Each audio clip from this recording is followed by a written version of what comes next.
السلام عليكم متابعيني الكرام، اهلا وسهلا بيكم. معاكم سمر. النهارده ان شاء الله عنوان الفيديو بتاعنا هنتكلم عن فوائد تناول الزيتون على الوجبات ايا كان النوع اللي احنا بنفضله، الاسمر الاخضر.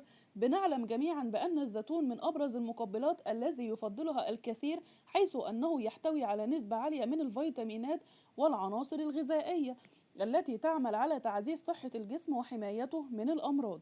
طيب تعالوا سريعا بقى مع بعض كده نشوف ايه هي الفوائد اللي هتعود على اجسامنا لما ناكل الزيتون. رقم واحد، الزيتون مفيد جدا للبشرة، وده لأن بيوجد في الزيتون خصائص مضادة للأكسدة بتحارب الشيخوخة وتقدم العمر. لذلك فإن تناول الزيتون بيساعد في بقاء البشرة ناعمة وصحية.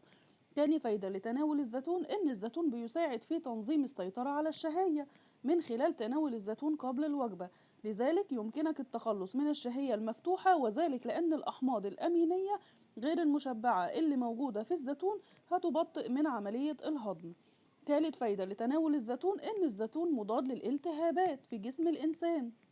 رابع فايدة إن بيعتبر الزيتون من الدهون الصحية للقلب، وده لأن الأحماض الدهنية اللي موجودة في زيت الزيتون هي دهون أحادية غير مشبعة. وعلى فكرة الدهون اللي موجودة في الزيتون دي نفسها برضو موجودة في المكسرات وفي الأفوكاتو لما بناكلهم يا جماعة.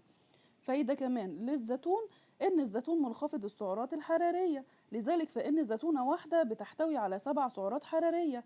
عشان كده تعتبر إن أنت بتحرق الكثير من السعرات الحرارية عند تناول ثمار الزيتون، وهذا يجعل تناول الزيتون وجبة صحية للغاية. كمان آخر فايدة لتناول الزيتون إن الزيتون بيعتبر من الأطعمة القوية المضادة للأكسدة، واتكلمنا قبل كده وقلنا مضادة للأكسدة يعني بتمنع الأمراض السرطانية في جسم الإنسان. بتهيألي بكده يكون كلامي واضح جدا، وبتمنى تكونوا استفدتوا معايا من الفيديو بتاعنا النهاردة. وطبعا كلنا يعني عارفين قد ايه فايدة زيت الزيتون لما بنتناوله، واصلا يا جماعة زيت الزيتون نفسه شفا، بالكوا بقى لما احنا بناكل الزيتونة نفسها. فبجد بتمنى ان انتوا تكونوا استفدتوا معايا من الفيديو بتاعنا النهاردة، وان شاء الله انتظروني في فيديوهات جاية كتيرة، وكل سنة وانتوا طيبين. كنت معاكم سمر عبد الحميد من قناة منوعات ووصفات.